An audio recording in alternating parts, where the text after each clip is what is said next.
Mais aujourd'hui, il est triste de constater que malgré que l'abbé Hélène Mbamakuso soit informé de l'existence de la plainte, il a non seulement piétiné le droit de l'Église, qu'on appelle chez nous le droit canon, les directives données par le Saint-Père, mais il a aussi piétiné le droit civil, c'est-à-dire que vous êtes mis en cause, vous devez effectuer un déplacement. Et il faut le rappeler que M. Rabel Mbamakuso, c'est un prêtre que je connais très bien, non seulement avant qu'il ne devienne d'ailleurs prêtre, je le connais. Et je connais la manie, ses caractéristiques. C'est un monsieur que nous appelions d'ailleurs au séminaire un diplomate.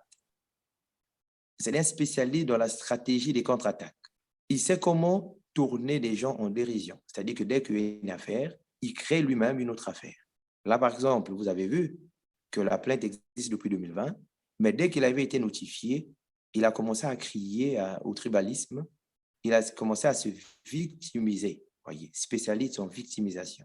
Nous avons suivi tous la déclaration de maître Lionel Kalina Menga qui a dit que son client, qui est donc l'abbé Alain Lwemba-Makosso, n'a jamais été notifié de la plainte et n'était jamais informé de cette plainte. Alors que vous nous dites que la plainte avait été déposée le 5 juin 2020 et notifiée au nonce apostolique du Congo. Comment se fait-il que son avocat à lui, son défenseur à lui, qui est apparu ces jours-ci, on le voit sur la toile, dise que son client n'a jamais été notifié? Alors, Monsieur Perrin, je vous ai dit tout à l'heure que M. Alain Lwemba-Makosso brille dans l'art du divertissement, de la distraction. Une façon de vouloir dire qu'il n'a pas dit la vérité à son avocat, c'est ça? Ben alors, moi, j'ai pitié, si vous permettez le terme, de Maître Kalina. Mais j'ai bien vu qu'on l'a roulé. C'est-à-dire qu'il a été fariné, pour reprendre une expression chère à nos amis ivoiriens. C'est-à-dire que pour moi, Maître Kalina s'est aventurier sur un terrain qu'il paraîtra un grand ignare. Parce que le droit civil qu'il lui a fait au séminaire, qu'il a fait à l'université, est très limité par rapport au droit canon. J'en veux pour preuve, si vous voulez.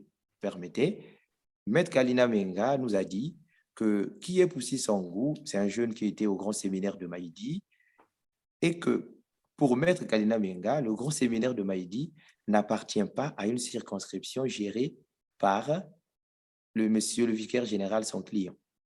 Ce qui est faux et archi faux, ce qui prouve d'ailleurs que Maître Kalina est aujourd'hui incompétent pour accompagner une telle affaire.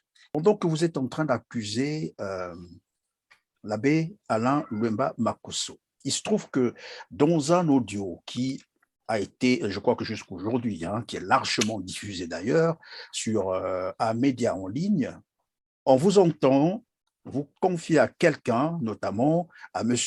Garcia Franck Alain, de son petit nom Alain Lola.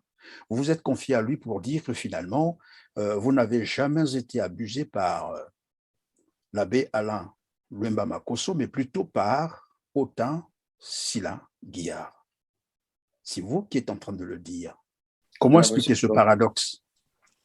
Alors, il ne s'agit pas d'un paradoxe. Pour ceux qui me connaissent, ils ne vont jamais suivre ces audios. Ceux qui me connaissent, c'est-à-dire que j'ai travaillé en philosophie sur Machiavel et je sais mettre en place des stratégies de défense. J'ai porté plainte contre monsieur Alain Lwemba-Makosso pour abus sexuels, pour actes de barbarie et de torture, pour harcèlement moral et psychologique, pour violence commoditaire des violences physiques, pour des traitements humiliants et dégradants et pour abandon d'une personne en danger. C'est-à-dire, dès que j'ai porté plainte le 5 juin 2020, M. Alain Lwemba-Makosso a commencé une chasse aux sorcières, c'est-à-dire a commencé à intimider tous ceux qui étaient autour de moi. J'en veux pour preuve.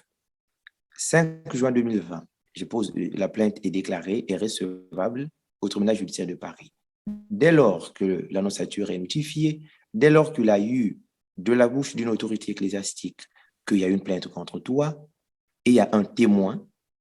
Monsieur Alain Luemba a envoyé des gens kidnapper le témoin au nom de Autin Sylla Guillard, qu'on lui a ramené à Christ Roi, permettez, monsieur Florin, qui a été entendu comme si Alain Luemba Makosso, cette paroisse devenait un parquet, un tribunal. Il a entendu de 23h à 3h du matin pour le relâcher à 3h et le lendemain matin, envoyer les gendarmes, l'arrêter pour l'incarcérer à la gendarmerie de Bita. Non seulement ça, il a convoqué un ex-prêtre au nom de Cédric Sermon Maleka, un prêtre qui avait lui aussi été, disons, réduit à l'état laïque à cause d'un viol sur mineur, soi-disant. Aujourd'hui, Alain Luemba Makosso l'avait rattrapé, puisque c'est un grand à moi, croyant que c'est lui qui me manipulait. Le monsieur a d'ailleurs fait, le pauvre a d'ailleurs fait tout un communiqué pour démentir ces faits. Le communiqué, il avait produit en lettres ouvertes sur ses réseaux sociaux. Je vous enverrai le lien que vous pourriez mettre pour que les gens comprennent la cruauté de ce prêtre. Et quelques jours après, je reçois un message de Yaya Franck, puisque c'est écrit ainsi sur son compte Facebook. Bonjour, mon frère, je suis Franck, j'ai suivi que tu as porté plainte contre Alain Luemba Makosso. Est-ce que tu peux m'en parler? J'ai répondu, puisque tu es mon frère, je te conseille d'aller vers papa, il pourra mieux t'en parler. Pourquoi je l'avais dit? Moi-même, je voulais savoir qui il était réellement. Parce que quand il vient vers moi, il se présente comme Yaya Franck. Quand je lui donne le numéro de papa, il se présente auprès de papa comme Alain Lola. Vous comprenez qu'il a une litanie d'appellation. Et du coup, on a compris avec papa, mais qui était ce monsieur-là? Parce que si réellement il était notre frère, il ne devait pas, lui, venir jouer l'avocat de M. Alain Luemba Makosso, qui est mon accusé. Avec papa, on a décidé de mettre en place une stratégie pour mieux le connaître. D'accord? Et du coup, puisque papa a beaucoup travaillé, vous connaissez son histoire, il me dira, quand il t'appellera, tu peux me sacrifier pour savoir ce qu'il est. Ce n'est que toi qui pourras nous aider à comprendre ce monsieur, qu'est-ce qu'il nous veut. Et moi, comme j'ai fait la philosophie, j'ai travaillé sur Machiavel, je lui ai dit, on va faire le jeu de dames. Je lui donnerai des pions pour entrer dans la couronne.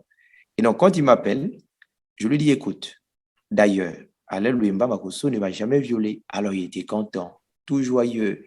On a compris qu'il venait pour cela. Et avant cela, puisqu'il donnait de l'argent, il voulait qu'il nous donne de l'argent pour retirer la plainte. J'ai commencé à le sacrifier, papa. J'ai dit, écoutez, Vincent, quelquefois, d'ailleurs, quand il appelait, j'étais avec papa. Vous voyez, on était avec papa assis dans sa maison. Et lui ne le savait pas. Alain Lola appelle. Et donc, mon papa me demande, écoute, essaie de me sacrifier, on va voir finalement qu'est-ce qu'il veut. Et c'est dans ce contexte que nous disons des audios du genre, écoute, c'est Autin, parce qu'Autin était déjà en prison à la gendarmerie. Mais écoutez, c'est Autin qui m'a violé, c'est pas Alain Lola. Et c'est là où il va avouer, révéler son vrai visage. Il dira, j'ai des audios, je vous enverrai d'ailleurs, parce que même papa m'aidait à filmer l'appel. C'est même papa qui filmait l'appel pour que nous ayons la véracité de cet audio. Parce que lui, ces audios doivent être soumis normalement à une vérification, à une authentification. Mais le nôtre, c'est des enregistrements vidéo. Donc, je parle au téléphone de nos parleurs. Papa filme avec son téléphone. Et qu'est-ce qu'il nous dira? Il dira, il n'y a pas trop longtemps là d'ailleurs, avant que l'évêque de Dolisie soit nommé, il était informé à Alain Lola. Il dit, Poussi, on est en train de nommer un évêque à Dolisie et c'est ton grand Alain Luemba qui va passer évêque à Dolisie, mais c'est ton problème qui est en train de le bloquer. Donc, je te demande de faire une vidéo où tu vas dire que Alain Luemba ne t'a jamais violé. Cette vidéo ne sera jamais diffusée. Ça va permettre qu'il passe évêque à Dolisie. Ensuite, on te donne une maison à Nantes. On te prend une inscription dans une grande université. On fera de toi un grand homme. J'ai dit, ben voilà des expressions que M. Alain Luemba il disait de fort longtemps. Donc, si j'ai bien compris, la situation de Autin Sylla Guillard, c'est une forme de subornation de témoin, c'est ça? Alors, c'est d'ailleurs le terme qu'il faut. Il s'agit d'une subornation de témoin, il s'agit du chantage, d'une intimidation, puisque la plainte est en cours. La règle de l'art voudrait, puisque ma plainte date du 5 juin 2020, où Otin Sila est témoin, Oui. où nous mettons en cause Alain Louemba Makosso, s'il était sage, le mieux serait d'effectuer le déplacement, de venir, même activer le procès où il est mis en cause pour prouver son innocence face à moi et Otin Sila. Mais dès lors qu'il attaque Otin Sila, cela signifie qu'il veut taire la vérité. Mais au lieu de parler de diffamation, l'abbé Alain Louemba Makosso devrait plutôt se présenter devant le tribunal pour expliquer que de parler d'une diffamation. Et j'ai même entendu dire maître, toujours Kalina, bien entendu, Lionel Kalina Menga, dire que finalement, il va vous porter plainte à Paris pour laver, voilà, il disait l'image de l'abbé Louemba Alain Makosso. Vous savez, Alors qu'il y a monsieur, déjà une plainte qui existe. vous savez, monsieur, Est-ce que vous ne ferez pas mieux, par exemple, de notifier cette plainte-là, par exemple, à Maître Kalina, puisqu'aujourd'hui, on sait désormais que c'est lui qui défend la cause de l'abbé Alain Louemba Makosso. Pourquoi ne pas notifier cette plainte à monsieur, disons, à Maître Kalina? Dans la vidéo, je l'ai entendu dire qu'il n'a pas connaissance de la plainte. Pour lui, la plainte n'existe pas et que son client n'a jamais été notifié. N'est-ce pas l'occasion maintenant là de notifier cette plainte à Maître Kalina Menga? bonne question d'ailleurs. Mon avocate ou mon avocat, parce que ces gens, on sait quel pouvoir de nuisance ils ont, je vais vous faire le dire comme ça, à partir de la semaine prochaine, fini la bataille médiatique, place à la bataille judiciaire. Et nous attendons Monsieur Kalina Menga, avocat d'Alain Louemba Makosso, qu'il ait des arguments pour défendre son client devant le tribunal. L'avocate va notifier, renotifier, saisir le tribunal de la Cité du Vatican, se constituer partie civile, ressaisir le nouveau nonce apostolique du Congo, ressaisir toutes les autorités judiciaires du Congo, et nous allons voir, et on lui enverra en copie l'existence de cette plainte du datant du 5 juin 2020. Nous allons voir ce que M. Kalina, qui lui, par son comportement, devient complice de son client. Il ne peut pas dire tout haut, affirmer l'inexistence d'une plainte qui a été notifiée à l'annonciature. Voilà pourquoi je vous ai dit que M. Alain Louemba Makosso a un tel génie de divertir les gens. Et là, la preuve, vous en avez. Il a même dit à son avocat, parce que son avocat parle en son nom, j'espère.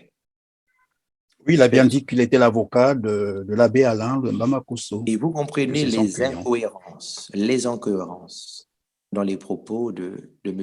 Kalina, que je suis un passionné du droit, un passionné de la justice. Mais quand je vois, je fais la lecture judicieuse et minutieuse des propos de M. Kalina, j'ai pitié de lui. Je comprends que ce qu'il fait, ce n'est pas du droit. Il est en train de faire du populisme, mais qui va lui coûter très cher. Parce qu'aujourd'hui, il oublie que Alain Louemba Makosso est vicaire général d'un diocèse, aujourd'hui archidiocèse. Et dans ce diocèse, il y a un vicaire judiciaire qui défend les intérêts de tous les prêtres. Pourquoi ce vicaire judiciaire ne parle pas? Pourquoi le chancelier de l'archidiocèse de Pointe-Noire ne parle pas pour que Kalina Menga vienne défendre un vicaire général? Quelles sont réellement vos relations avec Alain Lola? Qui est-il pour vous? Mais comme je vous dis, c'est un inconnu pour moi. Et quand j'ai suivi son émission, moi-même, je voulais savoir qui il était réellement. Parce que quand il vient vers moi, il se présente comme Yaya Franck. Quand je lui donne le numéro de papa, il se présente auprès de papa comme Alain Lola. Vous comprenez qu'il a une litanie d'appellation. Jusqu'à un mois qu'il demande à papa d'aller au Maroc prendre de l'argent envoyé par M. Alain Louemba Makosso pour que la plainte soit retirée, papa me contacte. Ça, c'est Alain Lola qui vous le dit. Lola, j'ai des messages de lui. Des messages enregistrés, Non, des capturés, c'est messages ça? écrits.